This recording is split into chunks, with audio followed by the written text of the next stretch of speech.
welcome to Cherries Red Army. Kirk here. We are looking at this next match preview in the Championship for Bournemouth as we take on Reading midweek under lights. Dean Court. Got Matt Davies here with me, helping me on this match preview. How you doing, Matt? Yeah, very good, Kirk. Yourself? Yeah, absolutely brilliant. Hopefully, we're looking forward to another game at Bournemouth, but we're going to put a disclaimer on the table right now. We are recording this on Friday before the weekend fixtures, so we're not sure what that Bournemouth derby result is yet. But Matt, we're going into this midweek game with Reading. We did do a job on them earlier on in the season. We sort of turned around that result last season and got a 2-0 win at Reading, and Jamal Lowe got on the score sheet. And yeah, we go into this game, another team sort of with off the field issues and lowering the table. So the nerves are going to be there again, aren't they? Yeah, they certainly are. And on paper, you'd have to say, I mean, looking through Reading's squad, with Lucas João coming back into it, John Swift in just behind, it looks a stronger side and certainly more quality in it than Peterborough had. So it'll be a difficult test. I think the key will be getting to grips with John Swift behind that front two, because he scored a lot of goals and he's got a lot of assists this season. He's by far and away their standout performer and their standout player. And if he's able to get on the ball behind Lucas João and start threading balls through for him, then we could have some problems. But aside from that, they have really struggled. They've got some youngsters in the team. They've lost some players. All sorts of problems going off the field. They've had fan protests as well, haven't they? So they're in trouble. But we saw on Tuesday night with Peterborough that you'll find a team that will come and they'll fight for everything. And it's all about heart and desire a lot of the time, Kirk, isn't it? And while they're in the game and they've got an outlet, the game's never done, is it? As we saw on Tuesday. Definitely. And as we go into this fixture, Matt, no matter what happens on Saturday, I mean, I said out of those 3 fixtures at home, we needed 7 out of 9. We took 1 from Peterborough, and you go into this game thinking that only 3 is going to be enough, because if we don't pick up 3 on the weekend against Derby, then it's massive that we get 3 points. So whatever way you look at it, we have to win this game. Absolutely, yeah. For me, it's got to be 6 points from the next 2. Derby, obviously, we're doing this preview before the Derby game, so Derby home and Reading home. Nothing less than 6 points for me, because I know people are saying about the April run and, against tougher teams, they won't play that low block. They'll come out against us, which will allow us to, find gaps, find spaces and allow our quality to shine through and allow our football to be played. But you can't really take that for granted. We've still got a tough run in. We've got a lot of games coming thick and fast in April and May. And we all know what it's like when you get to the run in the season. Pressure tells, things happen. You can pick up injuries, suspensions. There's all sorts of twists and turns that can happen. It's really about getting the points on the board as much as possible. And we've been saying it for weeks. We've got to capitalise on that. We must capitalise on these games now in hand. We didn't do it on Tuesday night. We didn't do it last Saturday at Preston. So the time is now. And our opposition that you've touched on there are now managed by Paul Ince. Paunovic has gone and Tom Ince is also playing in the team as well. So very much a family feeling around Reading at the moment. But Paul Ince, a guy that's tried management before. I think he did okay at MK Dons. He then had another go and then he's dropped out the game, become like a pundit. He's now come back in. But they are under maybe different circumstances going into this game now. And Paul Ince maybe will set them up differently. And maybe there'll be a bit more of a challenge than the league says they will. I think with Paul Ince, what you will get is he'll try and make them more solid. I think so, more difficult to beat, because they've obviously lost a lot of games, because that's why they're in the position they're in. I know they've had a small points deduction as well, but I think what Paul Ince will bring is he'll look to solidify the whole team, whether that be the back 4. So he'll look to defend from the front a bit more, better than what they have been doing. That's one thing. It was interesting, I think, in the game against Millwall that they had recently, some of their recent games where he's come and he's actually picked up a couple of wins, hasn't he?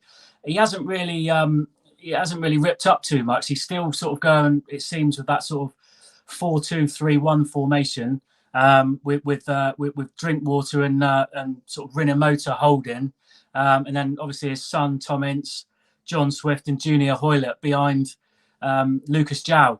as the focal point. And there's real pace and real creativity in that sort of midfield three, in that pocket behind Lucas João, and he'll look to take full advantage of that. But I think first and foremost, he'll set up, he'll make them hard to beat, like Peterborough were on last Tuesday night, and they'll look to hit us on the counter attack. I mean, a lot of these managers these days play in a similar way. The game is moving forward all the time. It's all very technical, isn't it? All very scientific, and he'll adapt accordingly, of course. But the key will be to try and stop us playing and to pick their moments and pick us off on the break when they can.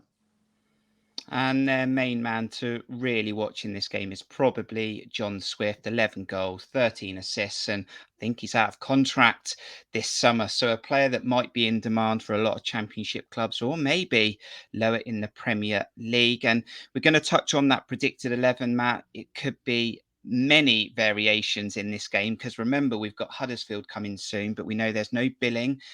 No Adam Smith, final suspension, and an opportunity to maybe rest players ahead of that Huddersfield game. But then again, do you run that risk of resting players? If you don't pick up the points, you go into Huddersfield, which is even bigger than it would have been at the start.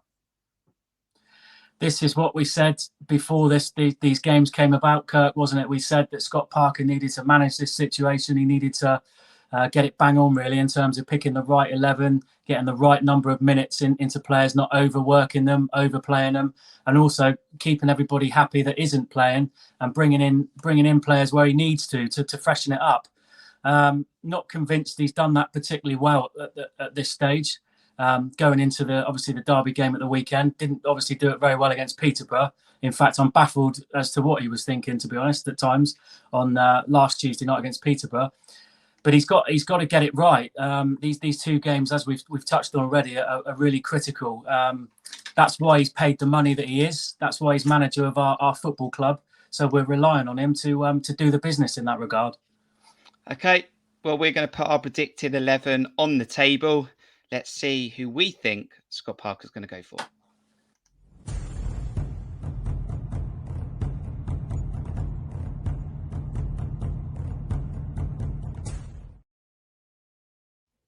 And of course, this is all dependent on hopefully no injuries from Saturday, but we've gone for Mark Travers in goal, Jack Stacey right back, Gary Cahill, Lloyd Kelly and Jordan Zamora, Lewis Cook, Jeff Lerma, Todd Cantwell, Jaden Anthony from the left, Jamal Lowe from the right, or potentially either side for either of them, and Dom Solanke up top. And we did talk off air, Matt, didn't we? There's a few variations here. We could also consider playing Gavin Kilkenny, who hasn't played much football since his man of the match performance, I think, at Borough.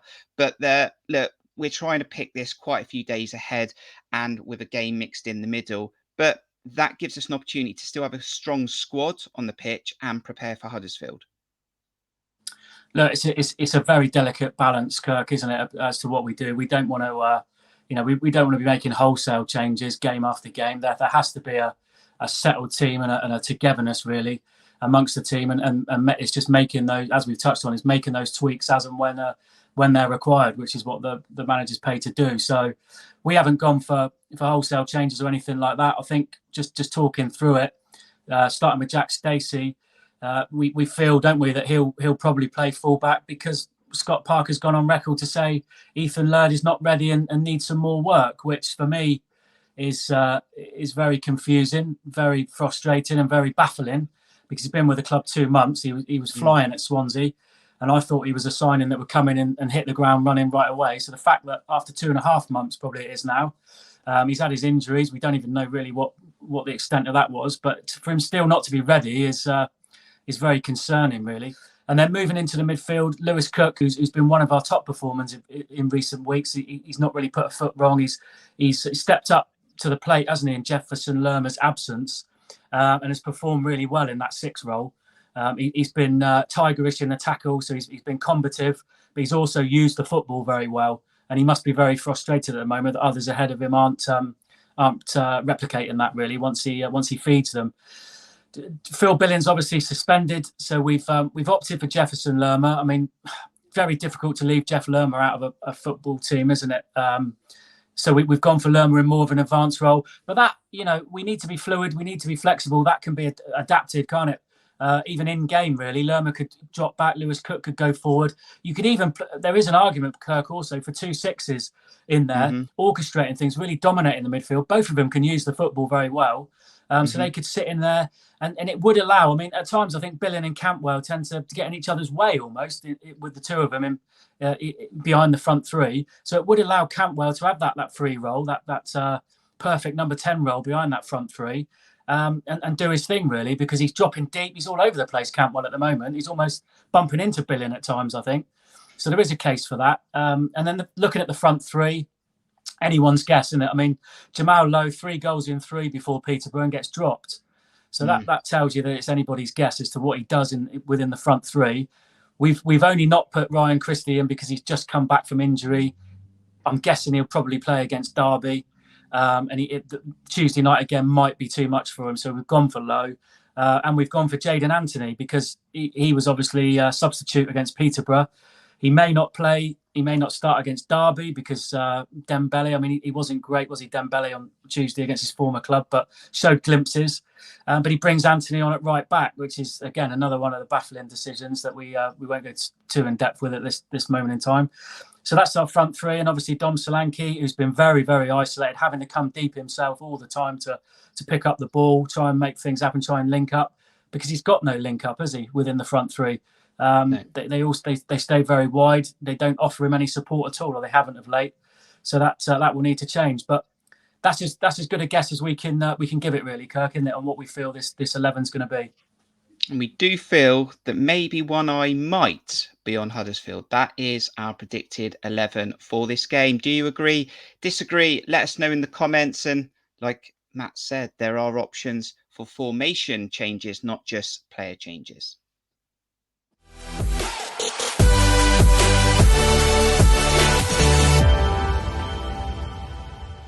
Go into this game then, we'll always go in positive. We always do. If we see you before the game, we'll be in the 1910 likely. We'll start mingling with fans, and then it's just how we start those football matches and how we get on the front foot and whether we can hurt Reading early doors. Are you feeling confident going into this game that we can do the double over Reading? Because one thing we have done this season is quite a few doubles.